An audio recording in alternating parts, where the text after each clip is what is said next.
요한복음 14장 1절은 너희는 마음에 근심하지 말라라는 말씀으로 시작합니다. 무슨 뜻입니까? 지금 제자들이 두려움 속에 있다는 사실입니다. 예수님과 함께 동행하는데도 그들은 두려워하고 있습니다. 우리도 마찬가지입니다. 저희도 주님과 동행하고 예수님을 잘 믿는데도 불구하고 저희는 두려워하고 있습니다. 주님과 동행하는데 그 두려움의 이유가 무엇인지, 또 제자들은 왜 두려워하고 있는지, 그리고 그 두려움을 이겨내는 방법은 무엇인지 오늘 요한복음 14장 말씀을 통해서 함께 살펴보고 담대하게 이 세상을 살아내는 힘을 키우는 시간 되면 좋겠습니다. 제 인생에서 가장 두려웠던 순간이 언제였을까 생각해 보면 초등학교 시절에 저희 부모님이 성도님들과 함께 선교지에서 큰 사고를 당하셨던 때가 아니었을까 생각해 봅니다.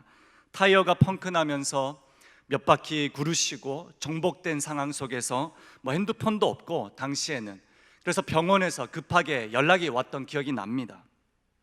어린 나이 그때 느꼈던 부모님에 대한 부재, 죽음에 대한 두려움, 그리고 부모님을 잃을까봐 그 노파심에 밤잠을 설치며 어떻게 할까, 부모님을 뵈러 갈 수도 없고 그렇게 한 며칠을 보냈던 기억이 납니다. 설교를 준비하면서도 이미 일찍이 사고로 또 지병으로 여러 가지 방법으로 가족을 잃은 우리 성도님들이 생각이 납니다. 얼마나 불안하고 또 얼마나 두려웠을 거고 또 얼마나 그 부재가 크게 느껴졌을까 생각을 해봤습니다. 여러분, 두려움이라는 건 뗄래야 뗄 수 없는 감정입니다. 심리학이나 정신의학에서나 심지어 불교에서도 두려움은 가장 큰 관심사이지요. 온오플라인 서점에서도 두려움이라는 이 주제를 가지고 자기계발서들이 주로 이제 베스트셀러를 차지하고 있습니다. 그만큼 사람들이 두려워하고 불안하다는 것을 계속해서 제가 말씀드리고 있는 겁니다. 여러분, 두려움의 기술이라는 책에서 이 저자가 이렇게 말합니다. 당신이 존재하는 순간부터 두려움도 존재했다. 두려움은 태어나서 죽을 때까지 삶의 모든 단계에서 당신과 함께하는 거대하고 불가항력적인 존재다라고 말합니다. 공감이 되시죠? 어떻게 보면 사람들이 두려워하는 그 두려움의 종류들은 실은 거의 다 비슷하다라는 생각을 해봅니다. 1차적으로 모든 사람들은 두려움에 대한 죽음이 있습니다. 이 죽음에 대한 두려움이 있습니다. 끝을 알 수 없고 세상에 어떠한 길로 갈 수 있는지 모르고 어떻게 끝날지 모르기 때문에 우리는 두려워합니다. 이 두려움과 이 죽음에 대한 주제는 모든 종교와 모든 사상에 깊게 깔려있는 주제입니다. 잘 모르기 때문에 사람들의 인류 사회를 평생 괴롭히는 주제이기도 합니다. 잘 모르기 때문에, 죽음 이후에 어떻게 될지 모르기 때문에 두려워한다는 거죠. 또 다른 두려움은 뭘까 생각해보면 생업과 생계에 대한 두려움입니다. 여러분, 우리 모두는 이 경제가 악화되면서 생계 불안을 겪고 있습니다. 의식주만의 문제가 아니라 가정을 부양하고 돌보는 이 모든 복합적인 것이 다 생계 문제입니다. 여러분, 그래서 이 문제로 극단적인 선택을 하는 분들도 계십니다.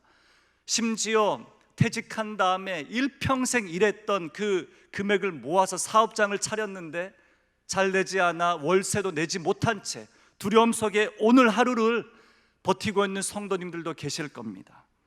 또 다른 대표적인 두려움이 뭘까 생각해보면 소유에 대한 두려움입니다. 소유, 더 가지지 못해, 더 누리지 못해 우리는 두려운 겁니다. 르네 지라르라는 이 사회학자가 이렇게 말을 합니다. 사람들은 노동에서 자유하기 위해 일을 한다는 겁니다. 무슨 뜻일까 곰곰이 읽어보니 사람들은 노동하는 이유가 뭐냐, 고연봉자가 되어서 노동하기 싫어하기 때문에 일한다는 겁니다. 공감이 되지 않습니까? 우리 모두가 일을 열심히 한 다음에 빨리 자유를 획득한 다음에 일을 그만두고 싶은 거예요. 자유를 누리고 싶은 거죠. 영원히 살 것처럼 이 땅에서 우리는 소유를 위해서 투자하다가 병들어 버립니다. 그리고 죽습니다. 마지막으로 또 다른 두려움의 종류가 뭘까 생각해보면 외로움, 고독이라는 두려움입니다. 점점 고립되어 가고 있는 이 사회에서 모두가 느끼고 있는 감정일 것입니다. 함께 살고 가족이 있고 부부가 함께 하는데도 불구하고 외로움을 느끼는 지체들이 있습니다. 이전에 한 80대 은퇴하신 목사님과 교제한 적이 있습니다. 이분이 이제 말씀을 전하시고 이제 기차역을 제가 모셔다 드리는데 너무 정정하시고 건강하시고 유쾌하시고 어떻게 저렇게 밝으실까, 말씀도 참 좋으셨거든요. 이런저런 질문을 드렸는데 목사님이 세 가지 말씀하시더라고요. 첫 번째는 은퇴 후에도 부부가 함께 할 수 있는 취미가 있으면 나처럼 건강하다. 이분은 야구 팬이셨고 부산 출신이었기 때문에 롯데 강팬이셨습니다. 저는 대구 출신이기 때문에 근데 더 축구를 더 좋아하긴 합니다. 그리고 이제 이분이 두 번째로 말씀하신 거는 하나님과의 더 깊은 묵상, 나이가 들수록 하나님과 깊어지는 묵상 때문에 우린 너무 기쁘다는 거예요. 그리고 마지막으로 언제나 불러도 함께 식사할 만한 한두 사람만 있으면 된다는 거예요. 이게 이 목사님의 젊음의 비결이었습니다. 여러분, 혼밥, 홀로족 다 좋습니다. 그런데 우리는 관계라는 실로 연결되고 존재한 이 창조된 지체들이기 때문에 우리는 홀로 살 수 있는 존재가 아닙니다. 제가 싱글족들을 폄하하는 건 아니지만 우리는 결국 공동체라는 구성원 속에 함께 걸어가야 되는 지체라는 겁니다. 그래서 이것이 없다면 모두가 이 고독으로 인한 두려움 속에 거할 수밖에 없습니다. 코로나가 이 사실을 적나라하게 보여주고 있지 않습니까? 보이지 않는 이 바이러스 때문에 우리는 죽음에 대한 공포를 느끼고 있습니다. 마찬가지로 이 코로나가 가족과 지인들로부터 격리를 시킵니다. 고독이죠. 그뿐만이겠습니까? 사회에서 자가격리자들을 뭐라고 합니까? 적나라하게 비판하고, 여러분 그 이웃 사회에서 얼마나 많은 이 비판을 받을지 그 두려움 때문에 실은 우리가 이렇게 마스크 끼고 염려하는 것 아니겠습니까? 또 이 코로나 때문에 소상공인들과 기업들의 사업처를, 그리고 여러분들의 삶의 터전을, 그 손실을 극대화시키고 있습니다. 너무 두렵고 염려되고 이 생계 문제 때문에 어떻게 될까 봐 지금 우리가 이 정부와 이 정책과 여러 가지 방편에 있어서 기도할 수밖에 없는 상황입니다.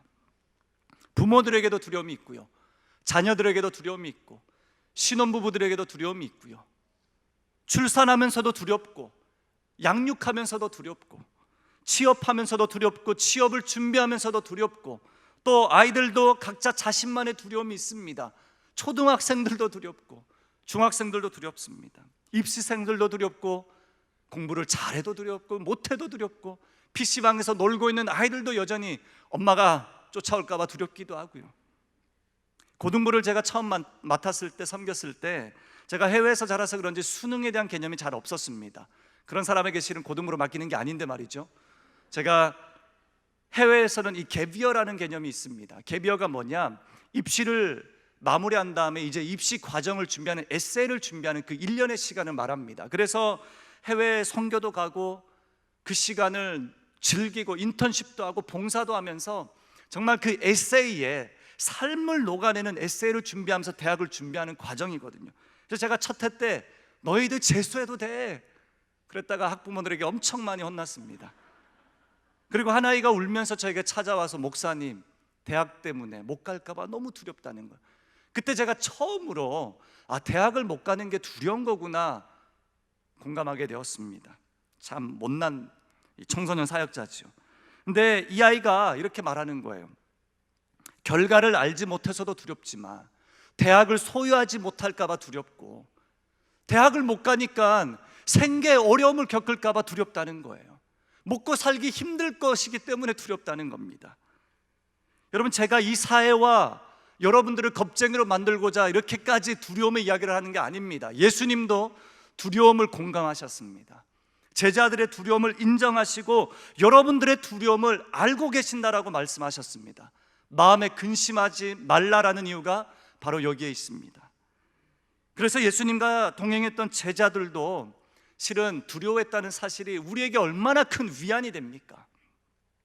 예수님과 마지막 만찬을 가지는 장면입니다. 발을 씻겨주시는 스승 예수님 때문에 뭔가 기분이 좋았던 거예요. 뭔가 대단한 일을 행하시겠지 기대감이 있었습니다. 근데 예수님이 10장부터 계속해서 마지막이다, 마지막이다, 죽을 거다, 난 죽을 건데 다시 돌아올 거다, 이해도 되지 않는 이 이상한 이야기를 계속 하니까 걱정이 되는 거예요. 아니, 아직까지 보여주신 것도 없는데 무슨 죽는다는 거지? 이런 고민 속에 이 제자들이 예수님과 대화를 나누고 있습니다. 여러분, 제자들이라고 여러분 생계 문제가 없었겠습니까? 다 떨치고 주님을 쫓았는데 실은 오병이어 기적 외에는 그닥 물질적인 지원을 해주신 경험은 별로 없었다는 거예요. 그리고 많은 사람들이 예수님의 제자구나라고 하면서 박수를 치지만, 우쭐대며 행복해하지만 결국 어떻게 됩니까? 좁은 길이고 십자가의 길이고 궁핍한 길뿐입니다. 너희들이 걸어갈 때 재산도 어떤 소유도 가져가지 말라는 거예요. 제자들이라고 소유에 대한 본능이 없었겠습니까? 예수님이 천국의 열쇠를 너에게 주겠다, 천국의 비밀을 보여줄 것이고 나의 나라를 주겠다라고 하니까 이 나라에 대한 개념을 영적으로 보지 않고 육안적으로 본 거예요. 뭔가 대단한 나라를 만들어 주시겠지, 이 기대감 속에 바라다 보니까 예수님이 가시적인 왕국을 보여주지 않으니까 답답한 거예요. 그래서 예수님이 그 나라를 주시겠다라고 했을 때에 이 양쪽 자리를 차지하고자 서로 다투기까지 합니다. 소유에 대한 본능이 있었던 겁니다. 제자들도 고독했습니다. 여러분, 당시 유대 종교 지도자들과 바리새인들과 그리고 수많은 동족 민족들에게, 이 친구들에게, 지인들에게 핍박을 받았던 사람들이었어요. 나사렛 촌동네 예수가 너희 밥 먹여줄 것 같니? 너희를 책임져 줄 것 같니? 얼마나 비아냥거리며 비웃었겠습니까? 여러분, 그런데 예수님만 함께 계시면 다 좋은데 이분이 사라지신다는 거예요. 무책임하게 말이죠. 제자들도 한때는 충성되게 쫓아갔지만 점점 외롭고 밀려오는 이 불안감 때문에 하루하루가 힘들어진 것입니다. 여러분, 한때 젊고 용감하고 가족을 위해서라면 무엇이든 다 했던 우리 아버지 어머님 세대, 이제 새하여지고 기력이 쇠하고 무력하게 병실에서, 때로는 요양병원에서 무기력하게 여러분들을 맞이할 때 자녀인 우리도 무기력해지는 거예요. 그렇지 않습니까? 우리 제자들의 마음이 이런 겁니다. 예수님이 좀 담대하게 이 위기를 극복하셔야 되는데 자꾸 죽는다는 거예요. 여러분, 제자들의 큰 두려움 중에 또 하나는 예수님의 죽음의 문제였어요. 죽음. 로마군들의 박해와 종교 지도자들의 재판을 앞두고 있는 이 지체들, 이 제자들이 십자가 처형이라는 개념을 아직 모른 채 예수님이 언젠가는 죽을 것이고 사라질 건데 염려가 됩니다. 근데 예수님의 죽음보다는 예수님이 죽으면 제자들 자신도 죽는 거예요. 그래서 예수님이 이 베드로에게 뭐라고 합니까? 베드로가 예수님께 자신의 삶을 바쳐서 나도 죽겠다라고 하지만 넌 나를 3번 부인할 거야. 무슨 뜻입니까? 베드로의 두려움을 지적하고 있는 겁니다. 두려움에 떨던 제자들에게 죽음 이후의 부활에 대한 이야기, 나사로를 살리시면서 내가 부활이요 생명이다 말씀하시고, 기적들을 베푸시면서 12장 38절에 이적을 베풀었는데도 너희는 모르구나라고 지적하시면서 끝까지 이 죽음이 복음이고 이 죽음의 길이 결국 너희를 구원할 영적인 하나님의 무기다라고 말씀하지만 제자들은 무지했던 겁니다. 그래서 13장과 14장에서는 4명의 제자들이 이 무지함 때문에 예수님께 엉뚱한 질문을 던집니다. 그런데 이 질문 안에 예수님이 두려움에 대한 이 근원적인 이유를 우리에게 보여주길 원하셨던 것 같습니다. 먼저는 이 베드로가 13장 후반부에 이렇게 질문합니다. 주님, 어디로 가십니까? 테텔레스타이라고 하죠. 예전에 배너 이후에 커바디스 도미니라는 이런 영화가 있었죠. 아주 오래된 영화라 우리 어르신들은 잘 아실 거라고 믿습니다. 그 영화 이 중심 주제가 뭐냐면 두려움입니다. 베드로가 예수님을 쫓았는데 그 예수님이 자꾸 사라지고 박해당하고 핍박을 당하는 거예요. 여러분, 이 베드로가 아직은 갈 수 없는 그 길에 대해서 예수님이 말씀하실 때 잘 이해를 못했습니다. 그리고 예수님이 내가 온 이유, 내가 너희를 제자로 삼은 이유, 너희를 구원하는 이유가 바로 이 길을 보여주길 위함인데 베드로가 이 길을 이해하지 못했던 겁니다. 그리고 또 베드로에게 이 질문 이후에 이렇게 말씀하십니다. 너의 거처의 문제를 내가 해결해 주겠다. 너가 아버지의 집에 거할 것이기 때문에 내가 다 준비해 주겠다. 데살로니가전서 4장 17절에 이렇게 말씀이 기록되어 있습니다. 그 후에 우리 살아남은 자들도 그들과 함께 구름 속으로 끌어올려 공중에서 주를 영접하게 하시리니 그리하여 우리가 항상 주와 함께 있으리라. 아멘. 예수님이 바울을 통해서 또 이 제자들에게 내가 먼저 가서 너희가 거할 그 거처를 준비해 줄 테니까 걱정 말아라. 그런데 이 제자들은요, 성전가 해방문화 중심 이스라엘 백성이었기 때문에 보이지 않는 나라, 보이지 않는 거처는 잘 이해가 안 되는 거예요. 예수님이 준비해 주신 나라는 어떤 시각적인 모형적인 예루살렘 성전 한복판을 차지할 만한 대단한 건축물로 여겼던 것입니다. 이렇게 주님을 믿고 따르는데도 종착지를 모른 채 신앙생활하는 제자들의 모습을 통해서 우리의 모습을 보게 됩니다. 그래서 지상에, 이 세상에 온 힘을 다 쏟다 보니 보이지 않는 그 하나님의 나라를 위해서 우리가 살고 있지 않는 거예요. 끝까지 달려가지만 보이지 않는 그 나라가 우리의 눈에 나타나지 않고 있기 때문에 우리는 우리의 생계만을 위해서 목숨 걸고 살아가고 있는 겁니다.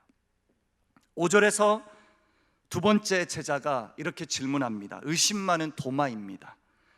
예수님의 논리에 의문을 제기하면서 베드로의 질문을 연결시킵니다. 주님, 저 진짜 모르겠어요. 도대체 어디로 가신다는 겁니까? 아무리 설명을 해도 모른다는 거예요. 예수님은 도마의 질문에 이렇게 말씀하시죠. 내가 곧 길이요 진리요 생명이니 나로 말미암지 않고서는 아버지께로 갈 자가 없도다. 무슨 말씀입니까? 예수님이 너희들과 하나님을 연결시키는 유일한 중재자다. 내가 곧 길이고 내가 곧 생명이니 나만 믿고 따라와 라고 말씀하시는데, 도마는 여전히 아버지께로 인도할 만한 그 길이 예수님이다라는 사실을 인정하지 못했습니다. 그들은 메시아이신 예수님이 누구인지, 그래서 그리스도와 참된 교제를 이어가지 못했다는 겁니다. 8절에서는 이성적이고 계산적이었던 이 빌립이 추가 질문합니다. 주님, 그러면요 아버지를 좀 보여주세요. 하도 예수님이 길이다, 하나님께로 인도하는 자다라고 하니까 그러면 아버지 좀 보여주세요. 그러면 우리가 만족하겠습니다. 얼마나 건방집니까? 저는 이 빌립의 질문을 보고 이 제자들의 이 영적 상태가 엉망진창이구나 라는 생각을 해봅니다. 여러분, 이 질문은 예수님이 하나님의 아들이다 라는 사실을 인정하지 못하겠다는 거예요. 구약에서 말하는 그 여호와 하나님, 그 다윗의 자손 예수 그리스도 메시아는 좀 더 다를 줄 알았는데, 저는 아무리 주님을 쫓았지만 그 정도인 줄 제가 몰랐어요. 여러분, 요한복음 10장 30절 말씀으로 예수님이 제자들에게 이렇게 말씀하십니다. 나와 아버지는 하나이다 라고 말씀하십니다. 아버지와 나는 언제나 하나였는데 예수님 대답에 이 울분이 섞여 있죠. 내가 하나님이 시키신 일만 했고 하나님이 말씀하신 것만 너에게 전해줬고 하나님께로 인도하는 유일한 길이 나 예수 그리스도인데 어떻게 내가 그 길인지, 아버지와 함께하는 자인지, 독자적으로 존재하는 자가 아니라 아버지와 연결된 존재인지를 왜 모르는가? 라고 계속해서 물어보고 있습니다. 처음 신앙을 시작하는 우리 성도님들 중에 예배도 좋고요, 찬양도 좋고, 은혜도 되고, 말씀도 좋고, 동행 프로젝트로 누림이 있고 만족이 있습니다. 그런데 어느 순간부터 예수님이 하나님이고 하나님이 예수님이고 성령님이 예수님인데 삼위 위격 속에 하나인데 모르겠고 됐고, 이런 교리적인 거 모르겠고 그냥 이걸로 만족할래. 제자들의 모습이 이렇다는 거예요. 예수님이 하나님이고 하나님이 예수님이고 성령님을 보내신다는 이 이야기 됐고, 제발 좀 모형적인 메시아를 보여주세요. 내가 알만한 하나님의 증거를 좀 보여주세요라고 말하고 있는 겁니다. 실은 유대인들도 이 대목에서 가장 많이 예수님을 핍박하죠. 당신이 하나님의 아들이라고. 이것 때문에 예수님은 십자가에 처형되시는 거예요. 신성 모독죄입니다. 마지막으로 유다라는 제자가 예수님께 질문합니다. 이 유다는 가롯 유다가 아닙니다. 야고보의 아들 다데오라는 이 제자일 가능성이 높습니다. 이 유다가 예수님, 우리에게는 보여주셨는데 왜 이 세상에는 보여주지 않습니까? 무슨 질문이냐면, 그래요, 우리에게는 좀 보여주셔서 알겠습니다. 그래요, 우린 예수님과 3년은 지냈잖아요. 좀 알겠습니다. 근데 이 세상에도 좀 보여주세요. 하나님의 아들 예수 그리스도가 메시아이고 이 땅을 구원하실 거고 예루살렘과 이스라엘을 회복하실 거라는 그 증거를 좀 보여달라 말이지요. 이 세상이 그걸 요구하고 있습니다. 언제까지 침묵하시겠습니까? 여러분, 저도 한때 이런 제자들과 같은 질문을 참 많이 던졌던 것 같습니다. 이렇게 무기력하게 망가져가는 세상 가운데 하나님 도대체 하시는 일이 무엇입니까? 이토록 교회를 통해 하나님의 명성이 짓밟히는데 주님, 왜 침묵하십니까? 이토록 하나님의 나라가 박해를 당하고 있는데 뭐 하시는 겁니까? 여러분, 인도나 동남아시아나 이슬람권 국가 중동에 가보시면 불교와 이슬람 세력으로 압도당하는 그 나라들을 보시지 않았습니까? 여러분, 그런 땅에 가면요, 도대체 하나님이 계시는지 안 계시는지 이 실존에 대한 부재, 이 고민들이 생겨납니다. 제가 군제대한 다음에 난민이라는 이 대상에 빠져 있었던 적이 있었습니다. 가난, 난민, 고아들. 그래서 NGO 단체에 들어가서 일을 해야지라고 하면서 막 준비를 했던 시간들이 있었습니다. 전쟁과 가난으로 망가진 땅들을 보고 오면요, 하나님에 대한 부재가 자꾸 느껴지는 거예요. 그 부재가 하나님을 향한 불신으로 자꾸만 확장되더라고요. 야, 도대체 이 땅에 하나님이 역사하고 계시나? 여러분, 대한민국 보시면 많은 어르신들이 그런 고민을 하시죠. 이 나라에 하나님이 계시는지 아닌지. 여러분, 교회, 기독교, 그리스도인 너무 무기력함에만 보이고 참 원망도 많이 했던 시간들이 있었습니다. NGO 단체 들어가서 그냥 내가 세상 바꿔야지, 교회는 이런 일 좋아하지도 않아, 관심도 없어, 하나님이 일하실지 안 할지 뭐 난 모르겠어, 그냥 내가 가서 회복시킬 거야, 이런 아주 인본적인 마음으로 이 단체를 접근했던 적이 있었습니다. 그런데 제 안에는 어떤 울분보다 뭐가 있었습니까? 하나님에 대한 부재에 대한 두려움이 있었던 겁니다. 사랑하는 성도님, 이 제자들이 던진 4가지 질문 가운데 뭐가 담겨져 있는 겁니까? 예수님은 그 4명의 질문을 통해서 저 제자들 안에 두려움이 있다는 것을 아셨습니다. 두려움이 있고 어떤 심리학과 정신의학이 만들어낸 두려움에 대한 프레임이 아니라 성경에서 말하는 예수님이 정의하신 두려움에 대한 내용이 그 질문들 안에 다 깔려 있는 거예요. 저는 제자들에게 예수님에 대한 무지가 보입니다. 이게 성경에서 말하는 첫 번째 두려움의 이유입니다. 무지함입니다. 예수님에 대한 이 무지가, 복음에 대한 무지가 우리를 두렵게 한다는 거예요.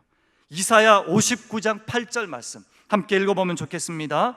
그들은 평강의 길을 알지 못하며 그들이 행하는 곳에는 정의가 없으며 굽은 길을 스스로 만드나니 무릇 이 길을 밟는 자는 평강을 알지 못하느니라. 로마서 3장에서 이 말씀을 조금 더 확장시키면서 깨닫는 자도 없고 하나님을 찾는 자도 없고 선을 행하는 자도 없고 파멸의 길로 걸어갈 뿐이다. 누가 파멸의 길로 걸어갑니까? 복음에 무지하고 평강을 쫓지 않고 평강의 길을 절대 구하지 않는 사람들은 다 무지하게 파멸의 길로 갈 뿐이다라고 로마서 3장에서 말씀을 합니다. 이사야서 이 59장의 말씀을 사도 바울이 해설을 하고 있는 거예요. 여러분, 복음에 무지하면 평강의 길을 절대 갈 수 없어요. 파멸의 길로 걸어갈 뿐입니다. 또 예수님이 성경을 통해서 보여주신 두려움의 이유 두 번째는 타락하고 왜곡된 이 세상엔 두려움이 있을 뿐이다라는 겁니다. 아담과 하와가 타락했던 날부터 지금까지 죄가 있는 이 세상에는 두려움이 존재합니다. 죄로 인해 더 이상 세상을 제어할 수 없어서 결과적으로 두려움은 우리의 삶의 일부분이 되었다는 겁니다. 로마서 1장에는 마음의 정욕대로 내버려 두사 진리를 거짓으로 바꾸고 순리대로 살아가는 이 사람들을 그냥 내버려 두니까 죄로 인해 하나님을 마음에 두기를 싫어하고 상실한 마음대로 두었다라고 합니다. 그게 아담과 하와 이후에 타락한 인간과 인류 사회의 모습입니다. 그래서 두려움이 존재하는 거예요. 세 번째로 예수님이 지적한 두려움은 뭡니까? 하나님과 동행하지 않을 때, 예수님과 동행하지 않을 때 사람들은 두려워한다는 겁니다. 다윗도 죄를 범한 다음 하나님이 떠나실까 봐 두려움 속에 기도했습니다. 사울도 범죄한 다음에 하나님이 자신을 떠나고 나니 얼마나 비참하게 몰락의 길을 걸어갑니까? 초대 왕이었습니다. 괜찮은 왕이었습니다. 몰락합니다. 가롯 유다도 예수님이 떠나고 나니 사단이 침투해서 예수님을 그 적은 돈으로 기껏 팔아버리는 그런 안타까운 결말을 가지게 됩니다. 하나님을 떠난 모든 인간은 평안과 안식 없는 불안한 결말뿐입니다. 실은 생계와 고독, 외로움, 어떤 죽음, 소유에 대한 두려움은 아주 부수적인 것들이고, 진정한 두려움은 죄로 인해 뒤틀린 세상에서 하나님과 동행을 거부하고, 그리고 무지함 속에 브레이크가 고장난 자동차처럼 지옥불로 향해 질주하는 두려움 속에 살아가는 우리 인류 사회를 보여주고 있다는 겁니다. 사랑하는 성도님, 그렇다면 두려움을 이길 수 있는 길은 무엇입니까? 이 설교의 제목이 두려움을 없애는 동행이 아니라 두려움을 이기는 동행이기에 너무 좋습니다. 왜 그렇습니까? 두려움은요, 주님 다시 오실 그날까지 그 감정은 사라지지 않는 거예요. 죄가 있는 세상이기 때문입니다. 그러나 우리는 주님 때문에 두려움을 이길 수 있습니다. 그 방법이 뭡니까? 예수님이 이 본문에서 제시하신 유일한 한 가지 방법이 있습니다. 두려움을 이겨낼 수 있는 유일한 방법 한 가지, 보혜사 성령님과 동행하는 겁니다. 두려움에 떨던 제자들에게 예수님은 이 유일한 한 가지 방법을 제시하시면서 성령 보혜사와 함께 일어나길 바란다라고 요청하고 계십니다. 보혜사라는 단어는 요한 서신에서만 5번 나옵니다. 파라클레이토스라는 이 원어적인 의미는 너무 다양합니다. 그래서 초기 선교사님들이 이 파라클레이토스라는 이 단어를 번역하기 위해서 보호할 보, 은혜해, 가르칠 사, 그래서 보혜사라고 한글로 한문으로 정리를 한 것입니다. 영어로는 여러 가지 방법, 여러 가지 의미들이 있지만 돕는 분, 헬퍼, 상담자, 변호자, 친구, 변호사, 대언자, 지지자, 정말 많은 해석들과 설명들이 있습니다. 그래서 오늘은 14장에서 하나님이 예수님을 통해서 보여주시는 이 보혜사 성령님을 연구하고 우리와 함께 하시는, 동행하시는 이 성령님을 의지함으로 두려움을 이겨낼 수 있길 바랍니다. 여러분, 먼저 보혜사는 우리와 영원히 함께 하시는 분입니다. 함께 하시는 분입니다. 보혜사는 예수님이 보내신 영이십니다. 예수님이 보내신 영이지만 예수님 그 자체입니다. 그래서 제자들은 예수님이 부재하시고 예수님이 사라지신 적이 단 한 번도 없다라는 사실을 계속 보여주고 있는 겁니다. 예수님은 절대 부재하신 적이 없는 이유는 죽으신 다음에 부활하시고 승천하신 다음에 성령님을 통해서 우리와 함께 하셨고, 마지막 때에 다시 오실 그날에 우리와 영원토록 함께 하시사 그 나라를 보게 하시겠다라고 말씀하셨습니다. 늘 동행하셨고 늘 우리와 함께 하셨고 우리를 떠나신 적이 단 한 번도 없으시고 지금도 여러분과 함께 성령님은 파라클레이토스, 동행하시는 분이시다라는 겁니다. 그래서 뭐라고 하십니까? 고아와 같이 너희들을 내버려 두지 않겠다라고 말씀하지 않습니까? 어떤 질병도, 어떤 고통도, 어떤 신음도, 어떤 기도 제목 속에서도 여러분들을 홀로 두지 않으시고 함께 하시는, 동행하시는 성령 보혜사를 의지하시길 바랍니다. 아멘. 여러분, 설교를 준비하면서 찬양을 듣는데 어린이재단 초록우산 관련된 한 홍보 영상이 스쳐 지나갔습니다. 한 꼬마아이를 키우던 미혼모가 유방암으로 세상을 떠났습니다. 그래서 이 아이가 외할아버지 손에서 자라게 됩니다. 외할아버지도 허리가 많이 상하고 아내분도 먼저 떠나보냈고 사업 실패한 다음에 지인의 창고에서 생계를 유지하면서 그렇게 이 손자를 돌보고 있습니다. 그런 문구가 나오더라고요. 암이란, 죽음이란, 6살 아이가 다 이해하기엔 너무 어려워 할아버지가 비행기를 보면서 이 아이에게 엄마는 비행기를 타고 저 하늘나라로 여행을 떠났어 라고 설명을 합니다. 이 아이가 이해를 못하지요. 그래서 옥상에 올라가서 비행기만 지나가면 엄마 보고 싶어, 엄마 보고 싶어, 빨리 와, 빨리 와 라고 말한다는 겁니다. 할아버지도 한때는 아내가 너무 그립고 먼저 죽은 딸이 너무 그리워서 이 손자를 어떻게 해야 될지 몰라 슬픔에 잠기기도 하지만 하늘을 향해 이렇게 외친다고 합니다. 이 아이를 위해서라도 내 딸을 만나는 그 일을 하늘에 계신 하나님은 아니지만 하늘이요 제발 좀 지연시켜 달라고.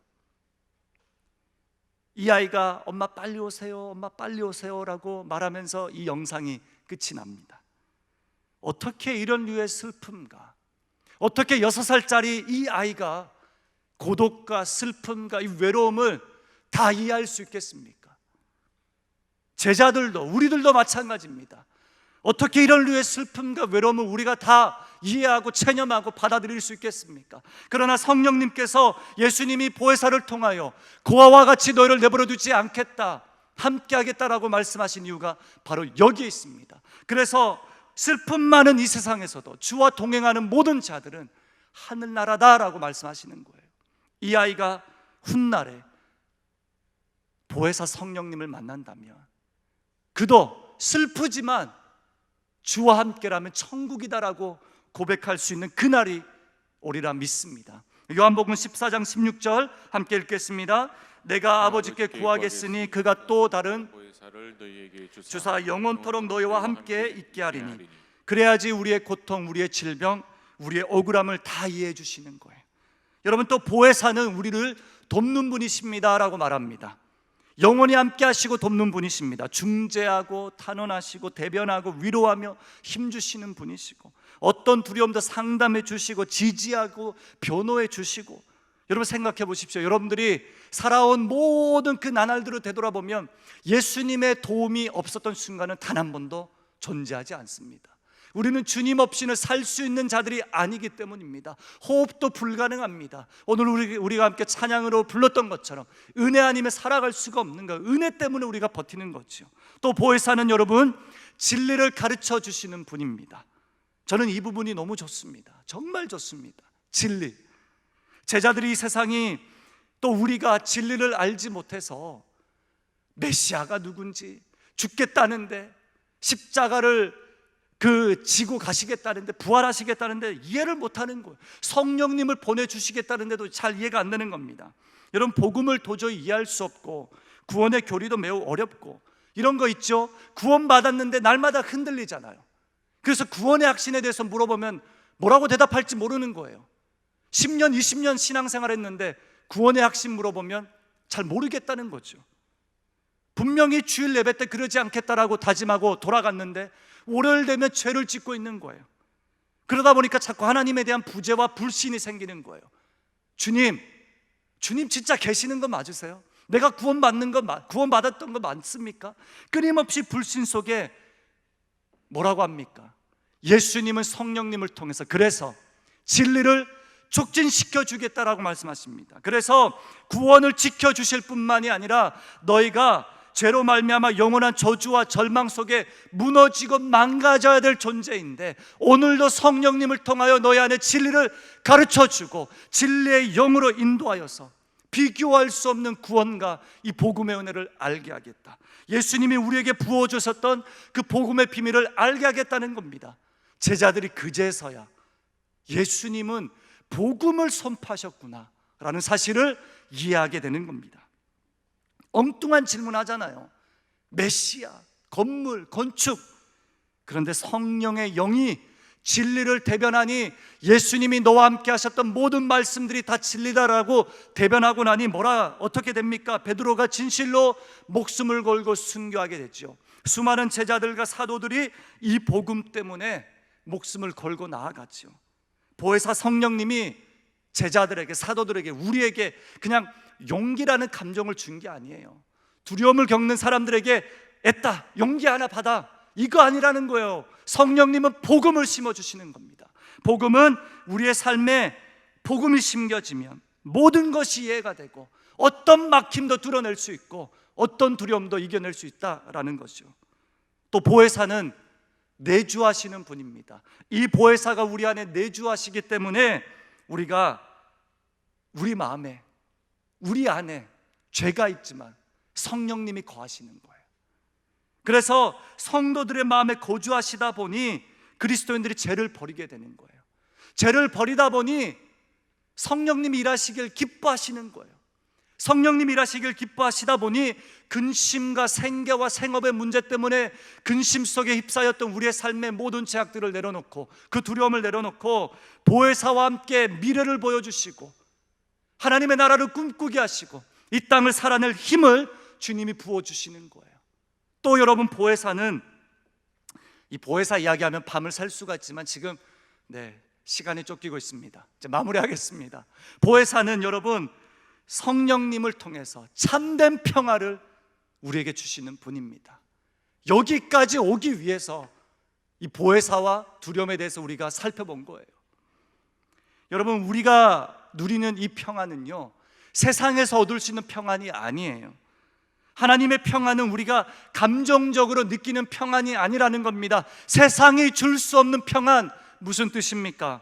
하나님의 평안은 세상에서 잘 되는 것만도 아니에요. 우리가 복을 누리는 것만도 아닙니다. 요한복음 16장 33절에 너에게 이르는 것은 너희로 내 안에서 평안을 누리게 하려 함이라.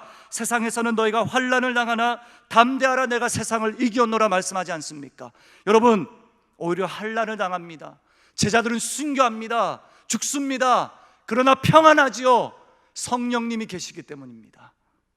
환난을 당하면서도 평안할 수 있는 것은 하나님의 나라를 소유한 내주하시는 성령님과 함께 살아가는 존재들만, 그런 지체들, 그런 그리스도인들의 삶에만 부어진 축복입니다. 우리 모두는 이런 평안이 필요합니다. 우리 모두는 이런 평안을 간절히 구해야 됩니다. 어떻게 구할 수 있습니까? 골로새서 3장 15절에 그리스도의 평강이 너의 마음을 주장하게 하라. 너희의 평강을 위하여 한 몸으로 부르심을 받았나니 너희는 또한 감사하는 자가 되라.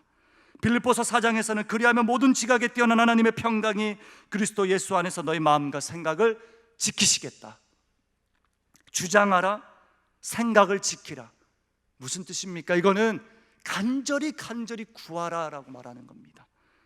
이전에 이노 목사님께서 2018년에 사무엘상 16장 말씀을 통해서 성령 충만을 유지하는 방법이 뭘까라고 했을 때 세 가지를 말씀하셨습니다. 성령님을 인정하고 성령님의 도움을 요청하고 그의 능력을 구하라 라고 말씀하신 적이 있습니다. 이거예요. 평안, 세상이 줄 수 없는 그 평안은 우리가 구해야 되고 주장해야 되고 마음과 생각을 지켜낼 수 있도록 끊임없이 우리가 갈망해야 됩니다. 그럴 때 문득 주님께서 우리 더사랑의 교회 중보기도와 모든 사역의 철학과 중심 속에 뭐가 있습니까? 주기도문으로 인한 하나님의 나라를 구하는 것, 하나님의 나라를 구하다 보니까 치유하고 전파하고 가르치는 사역에 임하는 것, 그래서 이 땅 가운데 하나님의 통치를 담아내고 하나님의 영광을 가지고 하나님의 백성으로서 주의 영광스러운 성령 충만한 삶을 살아가는 것, 그게 우리 교회의 중심 철학이라면 사랑하는 우리 성도님들과 함께 보혜사와 함께 모든 세상의 두려움들을 이겨내고 주와 함께 극복할 수 있는 하나님의 은혜가 부어지길 간절히 소망합니다. 문득 너무 고상하게 신앙생활하면서 세련된 척하는 그런 목회를 하면서 말씀 이러는데 능력도 권세도 가르칠 수 있는 지혜도 은혜도 없는 저의 모습이 아닌지 돌아보게 됩니다. 조금은 부족해 보여도 투박하게 시장 영성처럼 성령 충만 구할 수 있다면 그것으로 우리 안에 내주하시는 성령님이 역사할 수 있는 놀라운 힘이겠구나. 이것으로 인해서 사랑하는 우리 성도님들, 복음에 대한 무지와 하나님과 동행하지 않는 삶과 죄로 인한 이 세상에서 두려움뿐이고 생계 때문에 고민하고 끝 때문에 죽음 때문에 두려워하고 우리의 소유가 없어서 날마다 근심하지만 성령님이 친히 오셔서 성령님만이 주실 수 있는 보혜사 하나님께서 여러분들의 마음에 내주하심으로 여러분들을 장악하신 다음에 함께 하시고 두려움을 가져가 주시고 평안을 주시고 도우시고 죄를 없애 주시고 진리를 가르쳐 주셔서 이 땅에서 두려움을 간절히 이겨내는 사랑하는 성도님들 되시길 간절히 소망합니다. 그래서 우리는 이제 이 두려움을 이긴 자들이 되어서 두려움 속에 머물고 있는 세상을 품어내야 됩니다. 세상과 함께 동행해야 됩니다. 염려와 불안과 욕망과 쾌락 속에 무너져가고 있는 이 세상과 함께 동행해야 됩니다. 또 여러분, 예수님의 부재로 고아처럼 방황하는 자들과도 우리가 함께 동행해야 됩니다. 성령 충만한 자들은 사도들처럼 성령의 내주하심 속에 가르치는 은사를 받아 복음을 전할 수밖에 없는 거예요. 고아와 같이 보이지 않는 성령님, 모르는 복음 때문에 좌절하고 있는 이 시대 사람들에게 하나님의 자녀라는 사실, 그것만이 너의 근원적인 문제를 해결할 수 있다는 사실, 그것만이 너희의 근원적인 죄를 해결할 수 있다라는 그 진리의 복음을 깨달아 알게 해주시면 좋겠습니다. 이런 상상을 해봅니다. 코로나가 매우 극심하고 모든 모임과 장소는 폐쇄됩니다. 그러나 교회는 예배를 유지하십시오. 교회만이 이 땅의 소망이고 교회가 기도할 때 이 나라가 회복되기 때문입니다. 우리 정부가 교회를 향하여 이렇게 말씀해 줄 수만 있다면 그게 동행 아니겠습니까? 성령 충만한 교회와 성령 충만한 성도들을 통하여서 우리의 거룩이 살아나고, 거룩이 살아날 때에 하나님의 영광이 회복되고 이 땅 가운데 모든 어둠들이 떠나가고 두려움과 우울감과 정죄와 제약들이 떠나가고 세상 소망 다 사라져도 주님의 교회와 성도들은 유일한 희망이 되는 그런 희망과 소망과 두려움 없는 성령님과의 동행을 쫓아가시는 우리 더사랑의 교회 성도님들 되시길 간절히 소망합니다. 우리 이런 마음을 담아서 함께 찬양하도록 하겠습니다. 내 영혼이 은총 입어 중환제쯤 벗고 보니 슬픔 많은 이 세상도 천국으로 화도다라고 말합니다. 우리 함께 뜨거운 마음으로 같이 찬양합시다.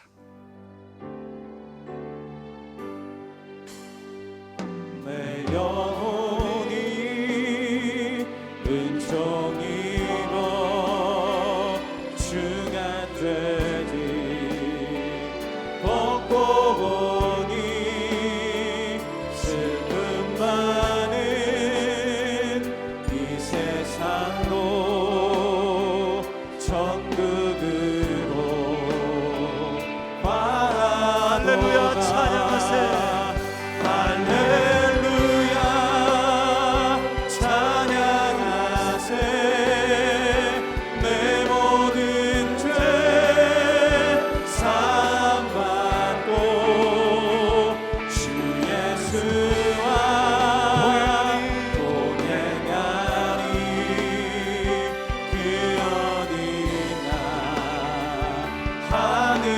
삼절입니다.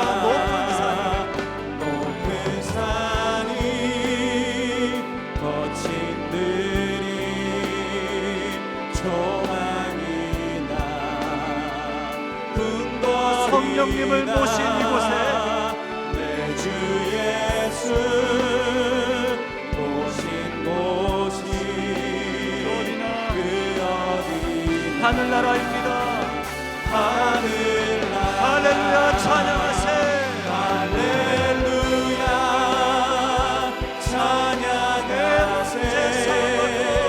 내 모든 죄 사함받고 주 예수와 동행하니 그 어디나. 마지막 때를 살아가며 마라나타 함께 찬양합시다.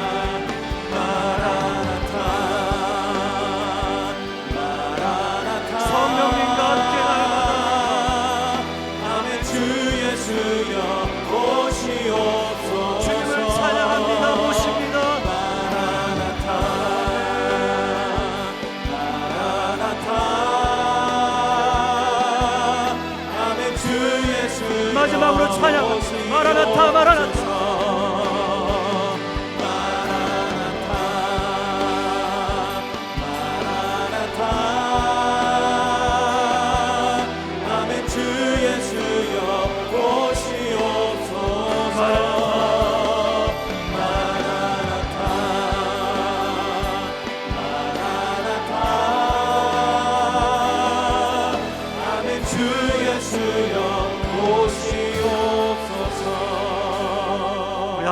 기도 제목들로 함께 기도하도록 하겠습니다. 두려움을 이기는 주님과의 동행을 회복시켜 주소서.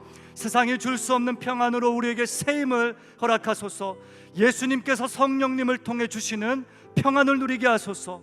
에녹 프로젝트로 주님과 동행할 때 말씀 속에서 주님을 날마다 새롭게 발견하게 하소서.